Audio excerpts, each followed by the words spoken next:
of the Four Noble Truths.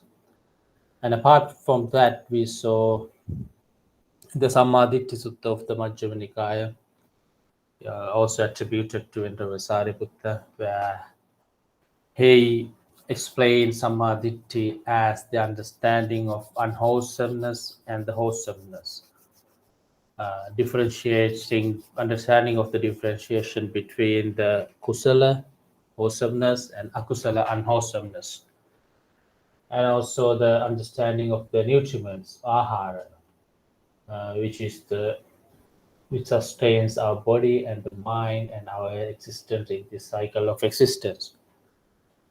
And of course, the understanding of the Four Noble Truths, and also the understanding of the 12 causes, here termed as Nidana, which means the cause, and of dependent origination, and otherwise well known as Paticcasamuppada, the 12 causes of dependent origination or dependent genesis or dependent existence. So those 12 causes of dependent origination, understanding of this is also considered as having the right view, having sammaditthi, and also understanding of the taints, or the Pali term is asava. The term asava is translated as taints, cankers, as cankers, taints, fermentations, so and so, which is regarded as the defilements that lie domain in the mind of all beings, that is firmly established and firmly holding into the mentality of or the mind of beings that is hard to get rid of, and actually that we can uproot these taints or asavas as the stage of becoming an arahant, the final stage of the existence. Only then we can completely destroy or completely get rid of these taints or asavas. So understanding of these asavas is also considered as a part of sammaditthi.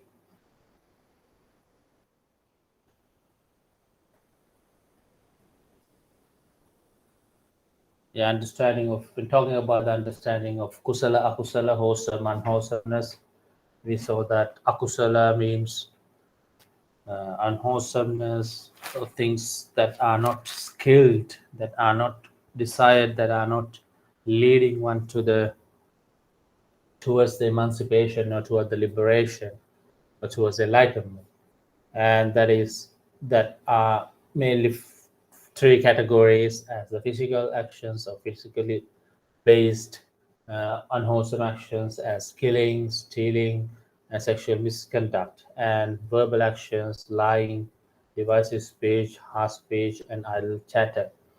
And mental actions that are unwholesome mental actions are covetousness, avijja, which is the greed or the wanting or the desiring things that belongs to others. If that wanting things or desiring things or craving for things that are possessed or that belongs to other people, which is covetousness.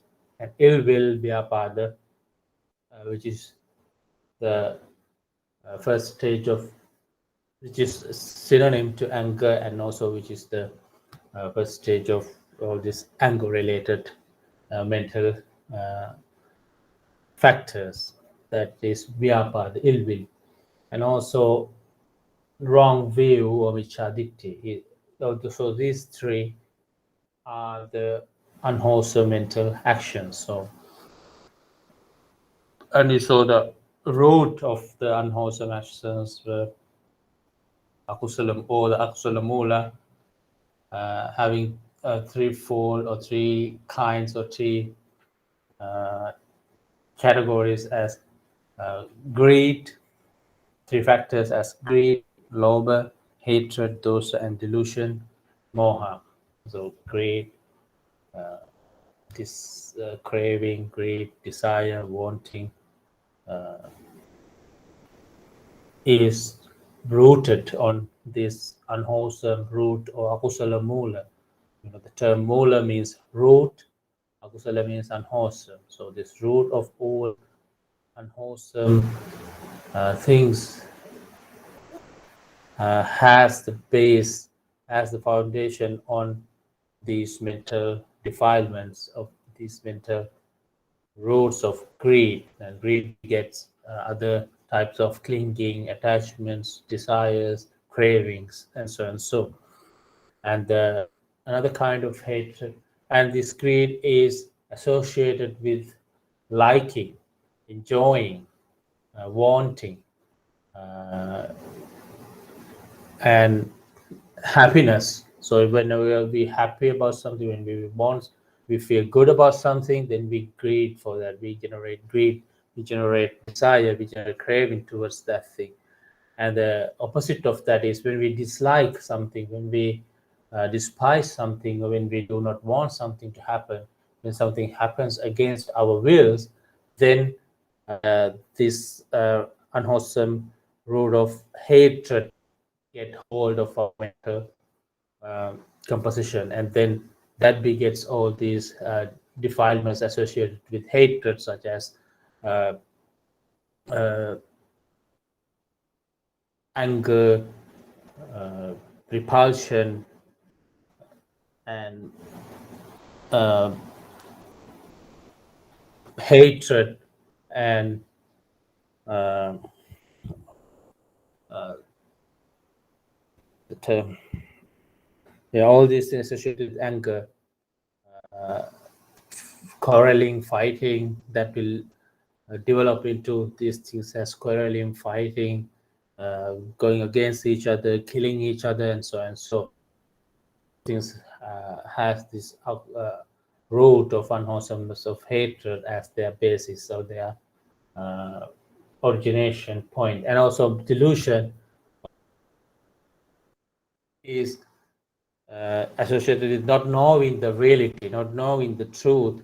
Then we, uh, especially mainly not knowing the truth of all phenomena, that we tend to cling onto things. That is the that clinging, that attaching ourselves, that attachment that we have towards things is the root of all these problems, all these defilements. And also not knowing the truth and not having the doubt about things that we should not have doubt about, and having wrong understanding of things. All these things are associated with moha or delusion. So these things are the root cause of all these mental defilements, and of especially of these unwholesome actions that we just talk about.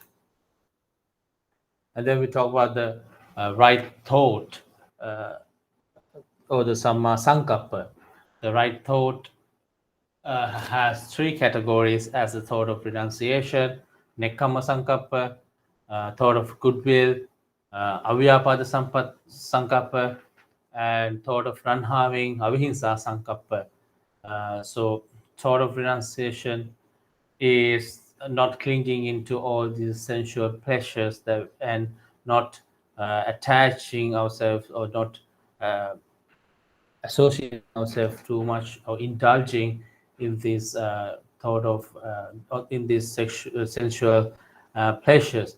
And uh, that is renunciation. Renunciation is restrain over these sensual, clinging into these sensual pleasures, restrain or abstaining from overindulgence, or attaching, or clinging to these sensual pleasures. We talk about what senses and what other sensual pleasures are. That is all these pleasures that we can experience through our sense bases, right? Also our sense bases, whatever our to our eyes, when we see things that are pleasurable to our eyes, that are attractive, that are beautiful, we tend to cling onto those things, desire those things, crave for those things. And when we uh, hear good, sweet sounds, good melodies, good voices, good uh, songs, or whatever that gives pleasure to our uh, mind, to our ear faculty, that ears and space, then us, we tend to crave for that good experience that we can experience through our ears. And through our nose also, we tend to cling or desire for these good smells or good odors that we can smell through our nose. And also regarding the tongue sense base, that delicious, tasty, we care for that, those good food, good uh, drinks, good taste that we can taste through our tongue and through our body, whatever good feeling that we can, comfortable feelings, that pleasurable feelings that we can experience through our body, uh, then we tend to crave for those things. We tend to desire for those things. Then that is the opposite of renunciation. But having restrained over these faculties is what is meant by the thought of renunciation, nekkhamma sankappa. But in another level, that is going forth and going away from this world, this home uh, life, into homelessness, into as a ordaining as a monk, and so on. So that is in a practical sense. But in the mental sense, this restraint, this avoidance of extreme indulgence in sensual pleasures is what is meant by the thought of renunciation, the nekkhamma sankappa, and also the thought of goodwill, avyapada sankappa. Vyapada means will. We talked about that earlier.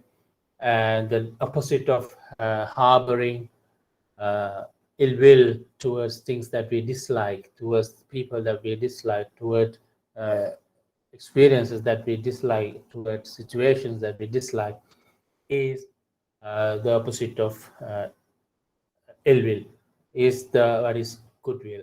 Not only that, also generation of goodwill can happen in the sense of spreading loving kindness, having a thought of loving kindness, having a thought of uh, friendliness towards other beings without boundaries. That is a harboring, or that is the generation of goodwill in our mind.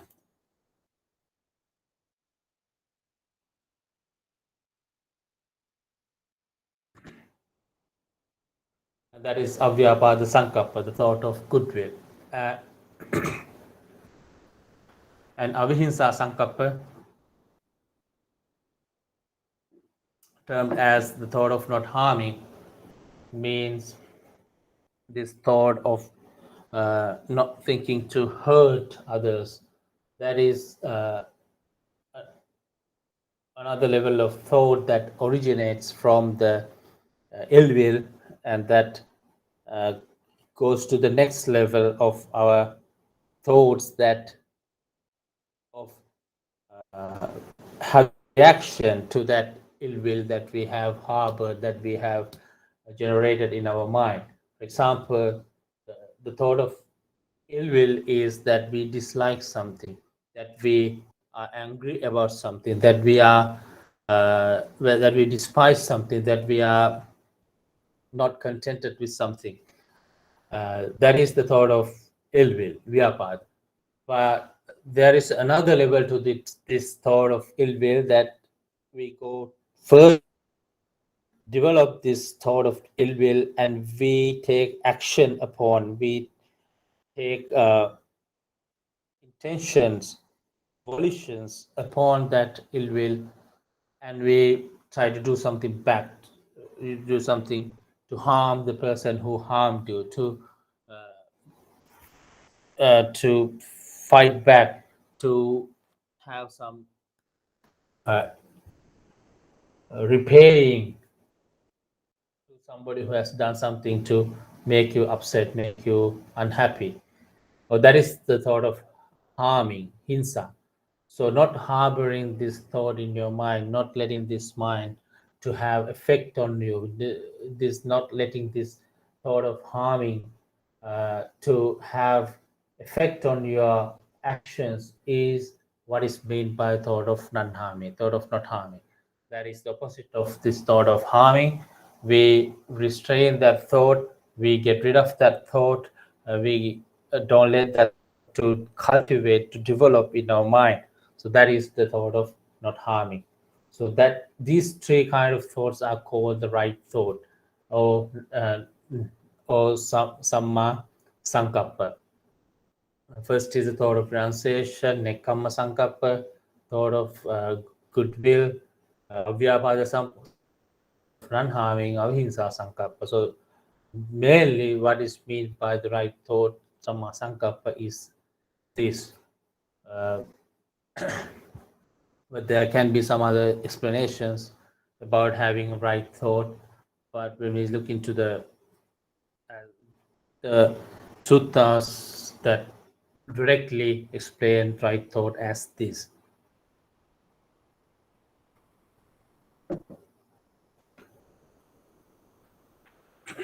And we talk about right speech, which is the abstention or abstinence from false speech, musavada, abstention from tale-bearing or divisive speech, which is the pisuna vacha, abstention or abstinence or refraining from harsh speech or abusive speech, which is termed as parusa vacha, an abstention from idle chatter or useless talking, useless gossip talking, uh, gossiping, which is sampapalapa. So right speech is abstention or restraint or avoiding or abandoning these four kinds of speech, uh, as not telling lies, not telling things that will divide other people, that will make two other people fight or go against each other, that will not cause the two other people have hard feelings towards one another, and also abstaining from uh, harsh speech, which are uh, strong words that will make the other person feel humiliated or feel irritated, feel degenerated. So these harsh speech should be abandoned, should be avoided. And also abstention from idle chatter or talking about things that are useless or gossiping about people and things and events that is not directly beneficial or useful to the cause, to the life, uh, to the practice. So, so avoiding this kind of speech is what is right speech. Not only that, in another level, the opposite of false speech, which is talking things that are true, that are beneficial, that are praiseworthy. So that is also encouraged or advocated in this as well. Not only this avoidance or abstinence, but also the practice of speaking the truth, speaking things that are beneficial, is also advocated in this sense. And also not only abstention or abstaining from divisive speech, but also telling things that will cause harmony, that will cause peace among people, amongst communities, among society, is also expected in this level as well. Not only the abstinence, but also the practice of the opposite, or practice of what is creative, what is positive, as to creating harmony and peace among people, is also expected in this sense or in this level as well. And again, not only abstention from harsh or abusive speech, but also talking things that are pleasant, that are uh, good to the ear, uh, that cause other person to be delighted, to be happy about, is also expected here. And again, not only abstaining from idle chatter or useless speech, but also talking about things that are beneficial, that are uh, on the course that will make a person to have some benefit, have some meaningful life. That is also expected in this level of right speech as well.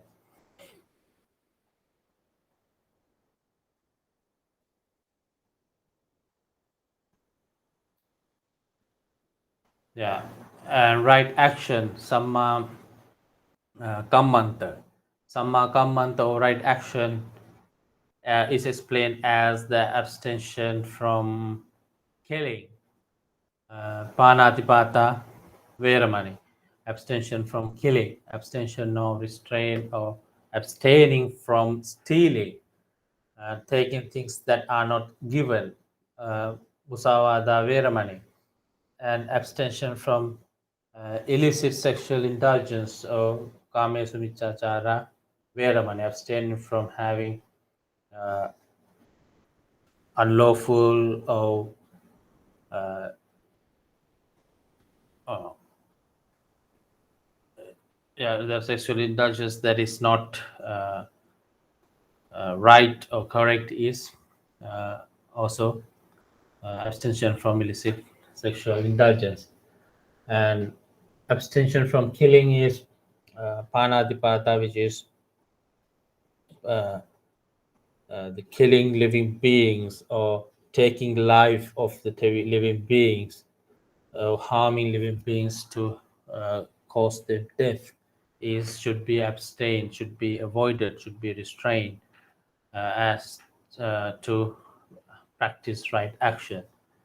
And one should not take things that are not given, one should not steal, one should not engage in robbery, scamming people, so and so. So that is also the right action, samma kammanta, and abstaining from wrong, illicit sexual indulgence, or which means co- committing adultery, committing sexual acts that are not accept, ex, accepted in the society, that as a normal behavior, a normal way of performing sexual acts, as having a one partner, having a correct partner, having your only one who is willing to have this sexual practice with you, means not raping others, or things that like committing adultery, that is having a affair apart from your marriage life. So these things are uh, what is uh, another kind of right action, that or samma kammanta. A right livelihood or samma aji, where we talk about that, has two different levels. As for monks, there's one level, and as for lay people, there is another level.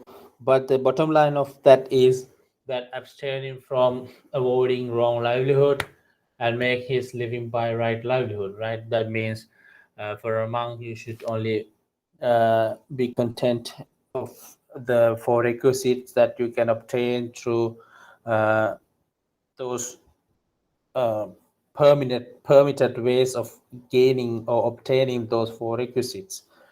And for lay people, not engaging in occupations or in jobs that will cause harm to other living beings, or that will cause uneasiness to other living beings, or that will cause uh, bad effect on other living beings, and performing in livelihood that will generate wealth without causing any harm onto any other living being. That is the bottom line. But when there are more explanations to this are given, as not engage in killing living beings, occupations that requires you killing living beings, or selling of selling of poisons, selling of weapons, uh, selling of intoxicants, drugs, intoxicant liquors, spirits, and so those things should not be performed or should not be pursued by a person who practice the right livelihood, samma ajiva. And here comes samma vayama, right effort. So right effort is explained as you can see here, uh, one should put forth one's will, strive, and stirs up energy, strengthen the mind, exerts effort to prevent the arising of evil or unwholesome thoughts that have not yet arisen, which means one should try their best or be energetic, be enthusiastic about not letting evil, unwholesome, evil, the Pali term is papaka, unwholesome is akusala, papaka, akusala thoughts, dhamma, to arise in one's mind. So that is the right exertion or right effort according to the Samma Vayam, according to the Noble Eightfold Path. And the second level is to banish the evil, unwholesome thought that have already arisen and put forth will, strives, stirs up energy, strengthens the mind, exerts oneself uh, to get rid of these evil, unwholesome thoughts that have already arisen in one's mind. And the third is to develop wholesome thoughts that have not yet arisen, which is the opposite of the having a evil, unwholesome thoughts.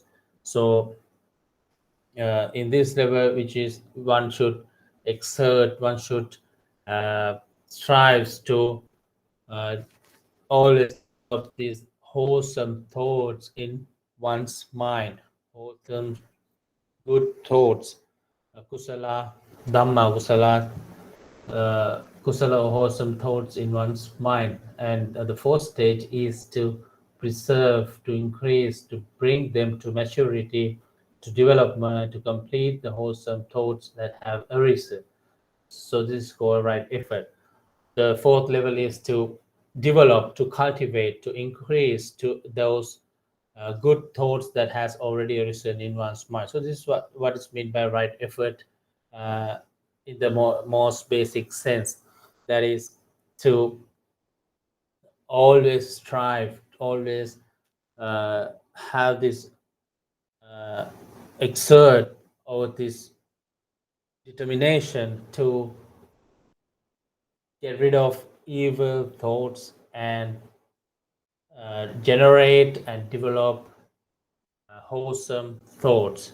So evil thoughts, as we know, are thoughts that are associated with uh, unwholesome roots, as we just talked, which is like which is the thoughts that have the root in lobe, greed, or that is rooted in dosa, hatred, and that is rooted in moha, delusion. And one should always strive not to let these kind of unwholesome evil thoughts to occur in one's mind. One has to be careful not to let these unwholesome thoughts to occur in one's mind. And and if any unwholesome thought arises in one's mind that uh, even we have tried not to let these things have to occur in one's mind, but uh, without our ability to control, if something that is evil or unwholesome has already arisen in one's mind, uh, then we have to get rid of that as immediately as possible, as quickly as possible, uh, those unwholesome evil thoughts. And quite the opposite, one should develop wholesome thoughts that has not yet arisen in one's mind. So the thoughts that are rooted in aloba, uh, non-greed, adosa, non-hatred, and amoha, non-delusion. So those thoughts should be harbored, should be generated in one's mind as often, as much, as constant as possible, and to preserve and increase those wholesome thoughts that we have generated, that we have caused to originate in our mind. We have to always increase them. We always to cultivate, to develop those thoughts in our mind. So that is what called right effort or samma vayama. But yeah, the effort, determination to do good things can also be viewed as right effort.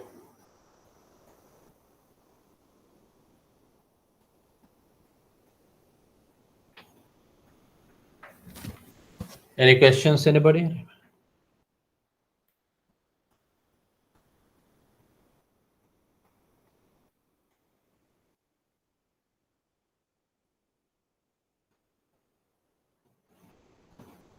No question.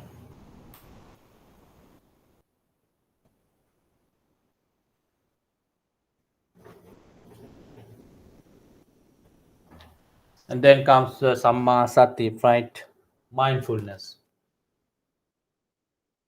So right mindfulness or samma sati is explained as pertaining to those four kinds of mindfulness establishment or establishment of mindfulness. That is, first, as we can see here, it said here in among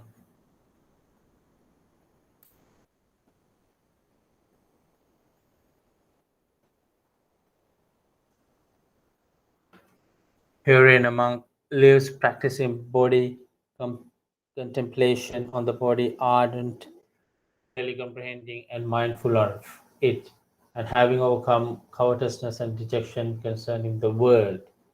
And the second is lives practicing feeling contemplation on the feelings and Vedananupassana. First is the Kaya Anupassana, the second is the Vedananupassana, the third is the Vedananupassana in the Chittanupassana, contemplation of the mind. He lives practicing mind contemplation on the mind.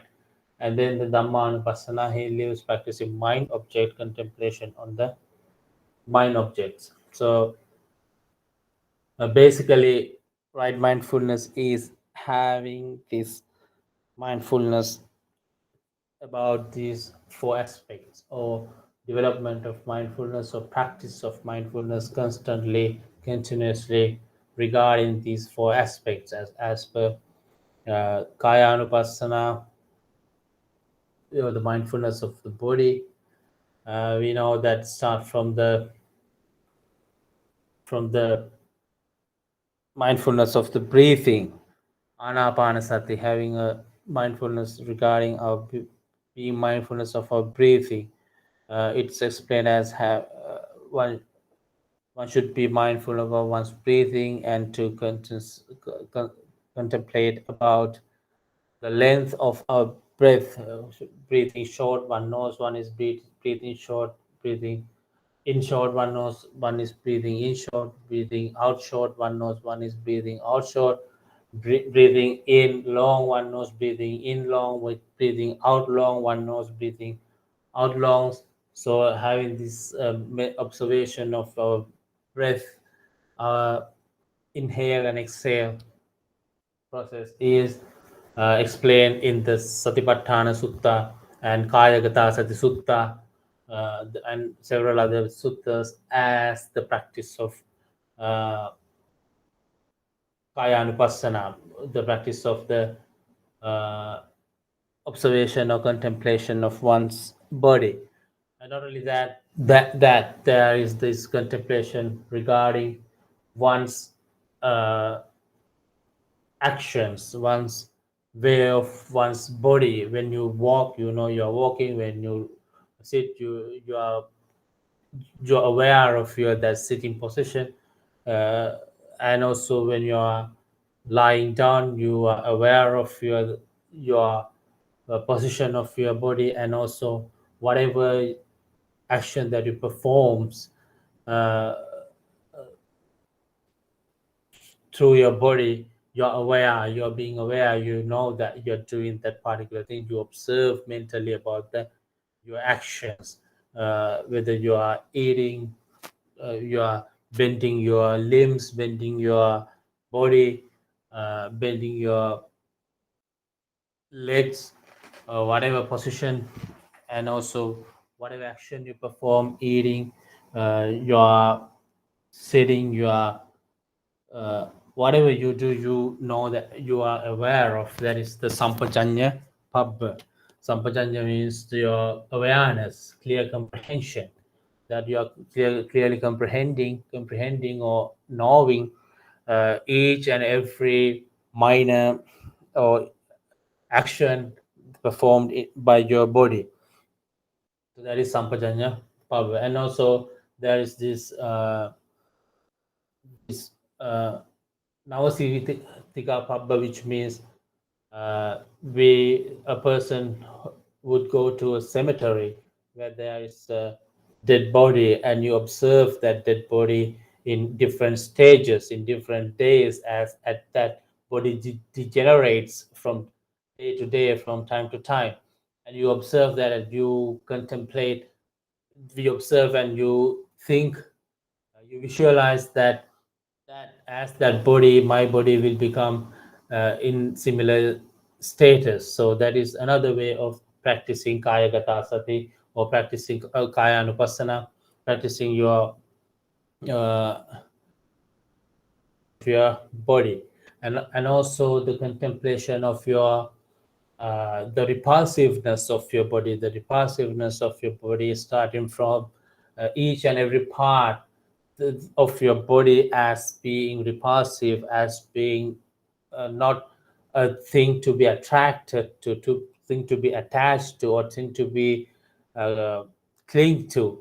That contemplation, each and every part of your body, one's body one by one, starting from the hair, kesa, loma, body hair, naka, your nails, danta, teeth, tacho, skin, mangsang, flesh, naharu, your veins, atti, bones, attimija, bone marrow, wakang, your kidney, hridayang, heart.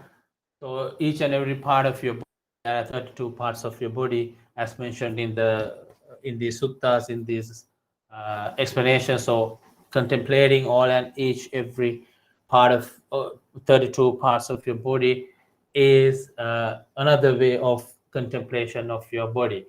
So there are several ways that you can contemplate your body, uh, which is the kaya no pasana. And also there is this contemplation of one's feeling, Vedananupassana. Feelings are in different kinds, that whatever according to our perception, according to our view, that we have different kind of feelings. The first is the sukha uh, vedana, which means the feeling of happiness, feeling of good feelings, happy feelings, uh, feelings that we like, that we are feeling of elation, feeling of delightfulness. So that is the sukha vedana. And the second is the dukkha vedana, which is the feeling of suffering, feeling that is associated with suffering, sorrow, lamentation, all those negative feelings that we dislike, that we despise, that we don't desire for, that we don't expect for, that we don't want to experience. So that is the vedana, the dukkha vedana. And adukkhama sukha vedana, the neutral feeling, that is neither happy, no sad, no bad feelings. That is adukkhama.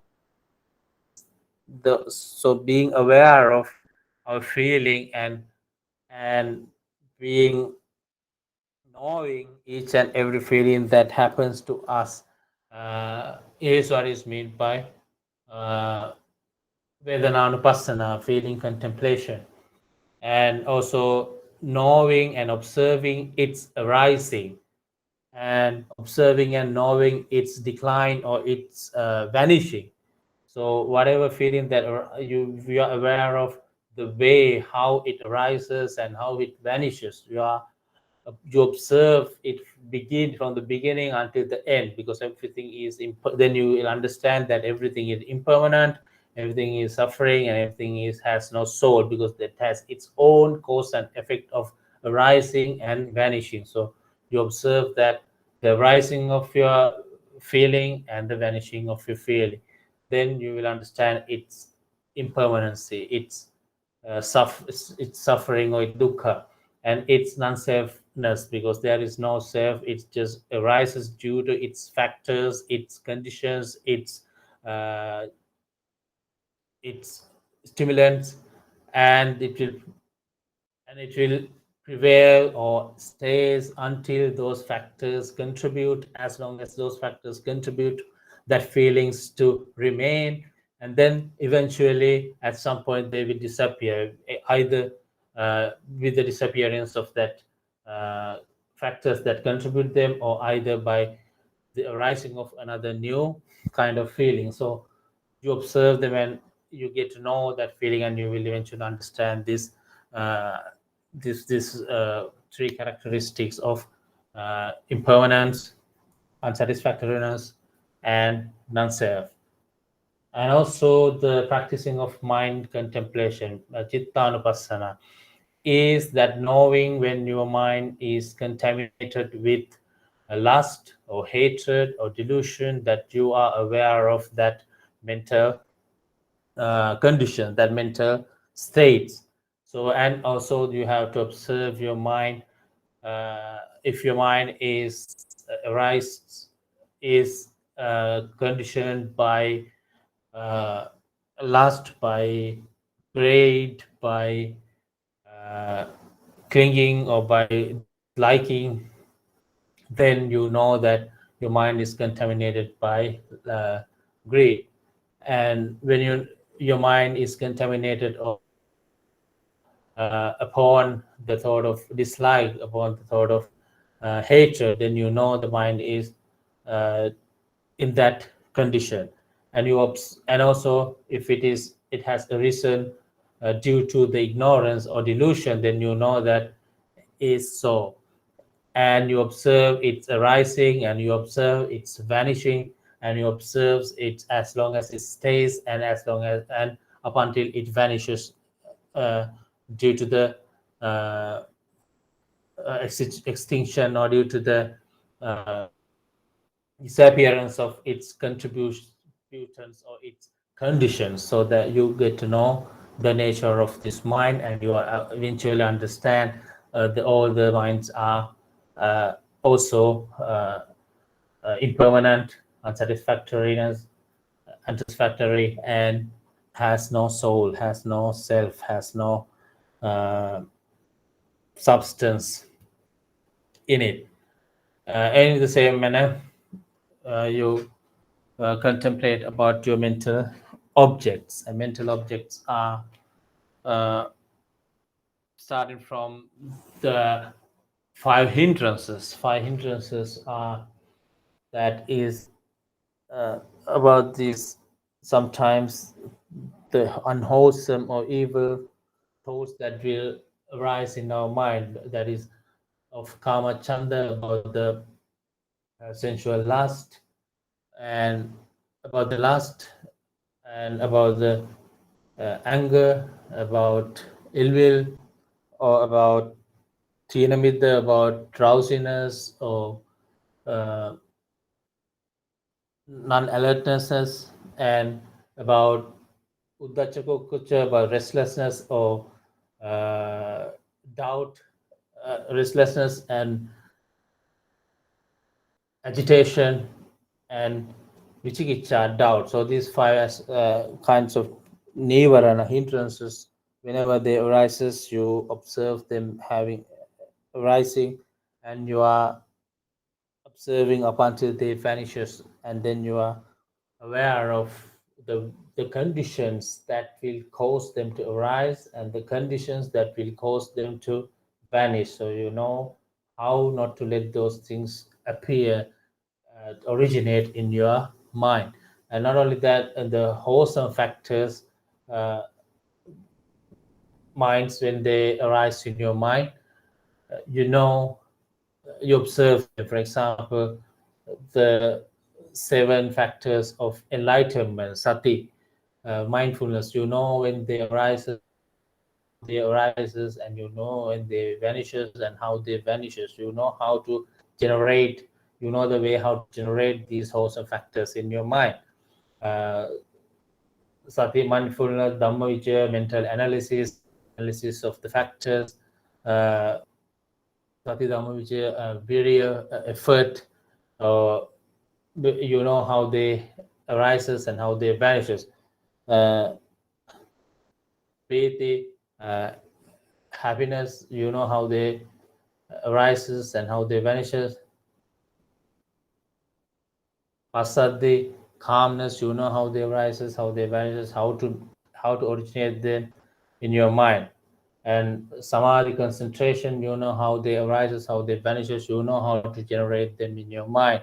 And upekha, equanimity, you know how they arises, how they vanishes, you know how to generate them in your mind. So in this matter, these are the mental objects, these dhammas. The term dhamma or mental object qualities that uh, originate in our mind, these wholesome, unwholesome qualities and unwholesome qualities that are uh, that are to be avoided and that are to be generated. Being aware of their rising and their vanishing and what should be eradicated, you know how to eradicate them. What should be developed, you know how to develop them. So this is the Dhammanupassana, the practicing of mind object or contemplation of mind object. So in summary, this is what is right mindfulness. In summary, is the being mindful of your or contemplation of your body, kaya anupassana, contemplation of your feelings, vedana anupassana, contemplation of your mind, chittanupassana, or contemplation of your mental objects, which is dhammanupassana. That is right mindfulness.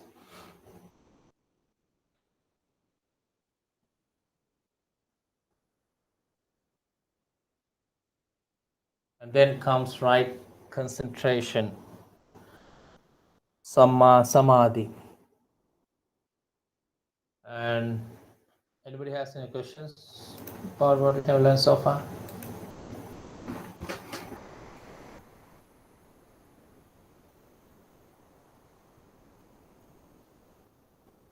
No question.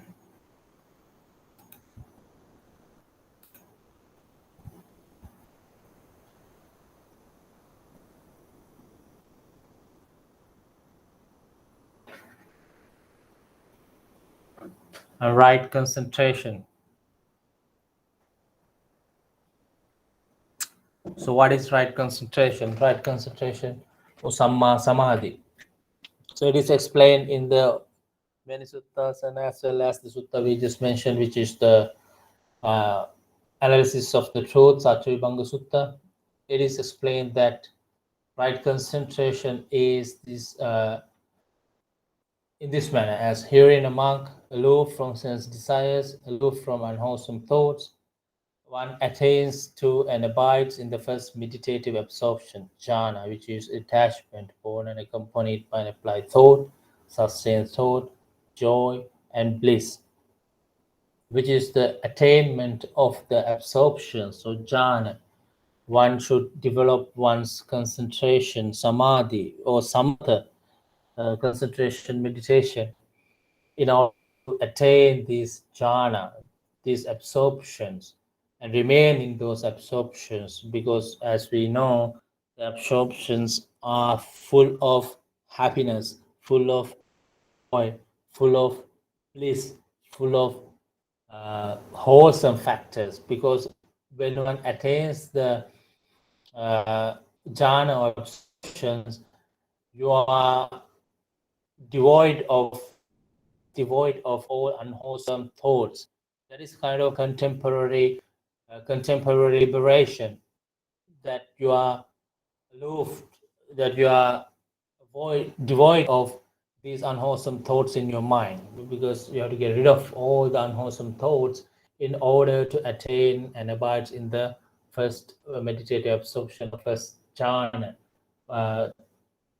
First jhana is patama jhana. Patama means first. Jhana means absorption or meditative realm, or meditative sense, or meditative status. So there you have the thought of vitakka. Vitakka is the thought, applied thought, and vichara, sustained thought, which is the analytical mind, aspect of your mind. And piti, you have piti means joy or rapture. Sukha means bliss or happiness, and ekaggata, one-pointedness. So these are the factors, mental factors, that you will have while remaining in that first jhana, first meditative absorption, or patama jhana. You will have these happy feelings, blissful feelings to your body or physical sensation, and also your mental psychological sensation. Both will be associated with this happiness and joy and bliss and rapture that arises from this first jhana. And you are devoid, you do not have any unwholesome thoughts in your mind at that point, even though there are that those asavas or fetters or cankers that we talk in your life domaining in your mind, but they have not arisen to a point to have any effect in your mind. They are temporarily uh, kind of pressed not to be active in your mind. So that is what is meant by the first absorption of a jhana or patama jhana. And the next level of that jhana is the second jhana, or dutiya jhana. Dutiya means second in Pali language. So that is the next level of absorption. That is another refined,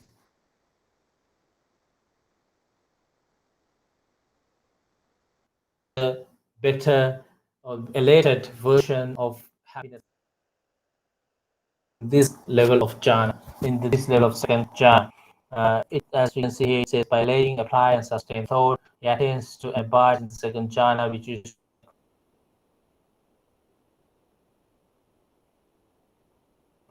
tranquility, which is unification of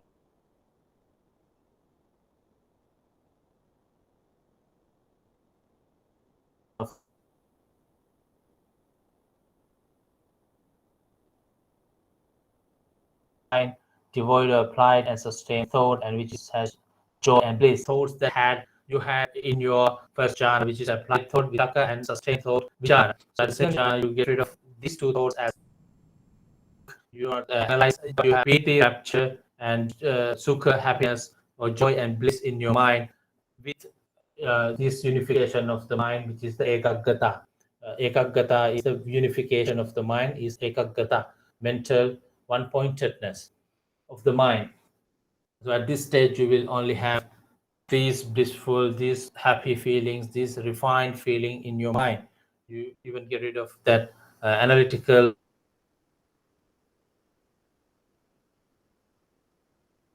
or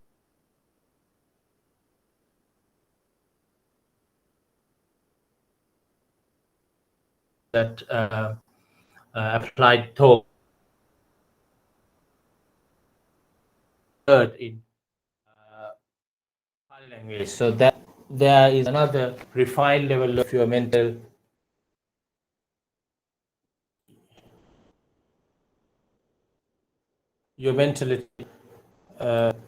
where you take another more refined or blissful state that, as he said, by detachment from joy, he dwells in equanimity, mindful, and with the clear comprehension, and enjoys bliss in body, and attains to and abides in the third jhana, which the noble ones call dwelling in equanimity, mindfulness, and bliss. So here we can see you get rid of joy in your mind as well. You get rid of piti as well.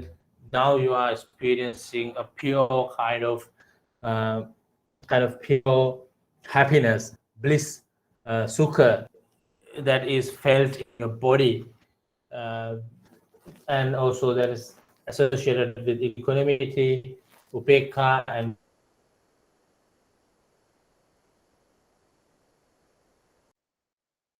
mindfulness, sati. Now in this, your mind, you all have the remaining in your mind. That is another refined or another blissful state that that one can attain by development of concentration, and this is the attainment of third jhana, tatiya jhana, third absorption. And next is the fourth absorption of Chatutha jhana. Chatutha jhana, Chatutha means the fourth. Chatutha jhana is another refined level of absorption that is explained here as by giving up of bliss and suffering, by the disappearance already of joy and sorrow, he attains to and abides in the fourth jhana, which is neither suffering nor bliss, and which is the purity of equanimity. Mindfulness is for the right concentration, which is this at this fourth jhana, Chatutha jhana, one even get rid of the bliss, happiness, sukha in your mind, and now you have only this uh, upekha, only the equanimity in one's mind, and also accompanied by mindfulness. And this is the fourth jhana. It is explained as another better version of your mental state, better than other previous state that had the even had the piti, rapture in your mind, sukha, bliss, happiness in your mind. Even you get rid of the piti, rapture, and sukha happiness of your mind, and you have only the upekha, equanimity, and satima, mindfulness. That is described as a better version of one's mental happiness. So this absorption is the Tattvata dana, or the fourth jhana. So this is what is meant by right concentration. Directly, basically right concentration is somehow means there are several ways that you can develop your concentration. You have to choose a sign, nimitta, to contemplate upon, and you focus on that thing. You unify, uh, make your mind one pointed about, and you develop concentration, one pointedness in your mind, and then you can attain this jhanic absorption, jhanic levels or absorptions. That is what is meant by right concentration, samma samadhi.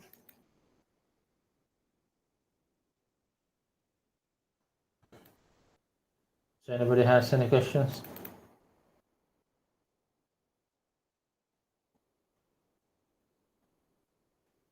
No questions. Sanatan, can I ask a question Sure. about the supramundane? Is it the practitioner or the meditator when they achieve the upekha ekagata? Yeah. Does that mean they are in the state of the supramundane? You mean the fourth jhana? Yeah, no, the fifth, the fourth and the fifth. Fourth, The upekha ekagata. yeah, that is the fourth here. Okay. The sukha is the first is the vitaka, right? Second is vichara. Yeah. And the third is piti. The fourth is sukha ekagata, and the fifth, I was talking about the fifth, the last one, which is upekha ekagata. No, this is the concentration. That is not actually yet the supramundane level, reach the supramundane level. Yeah, this is another worldly kinds of concentrations or jhanic absorptions. Yes. But yeah, even after you have attained the supramundane levels, you still Yes. can practice these jhanic attainments, Yes. and therefore they are, even though they are associated with one another, they are slightly uh, different from one another, as this is the samma samadhi, right? Concentration. Yes. This is about the concentration. It's the samatha side of the practice, samatha meditation. This is not But I mean, when the vipassana. meditator achieve the magga, Yeah, yeah, the path, the fruition and the path. So the yeah, fifth jhana can lead the meditator to achieve the magga and the jhana, the magga and the phala, right? The path and the fruition. That is only if the meditator achieves the path and the fruition that we consider supermundane, isn't it? yeah. But there's no fifth jhana as so. Jhanas only have first, second, third, fourth. First Really? jhana, Because yeah. I study in Yeah, Abhidhamma, they have fifth, not in the which sense of is the jhana. upekha ekagata. Yeah, upekka ekagata is a mental factor. It is not jhana. Jhana is these absorptions you attain. But after the fourth jhana, there is another kind of absorption that one can, another four levels of absorption one can attain. That is a uh, uh, neva sanjana sanyayatana, Yes, the akinchanyayatana, yeah, fine vinyananchayatana. material sphere moral consciousness, right? Yeah, there are another four levels that one can develop. I see. But yeah, but regarding the This is the basic, right? Is that what you mean? This is the uh, basic. yeah, this is the concentration. That is about the unification of one's mind. Yes. But this not directly or necessarily lead oneself to the to the realization of Yes. path and fruitions of magga and phala. That can lead, if you have that insight or vipassana associated with this, then you can uh, attain the level of Sotapanna, Sakadagami, Anagami, and Arahat. So the So student has to combine with vipassana, right?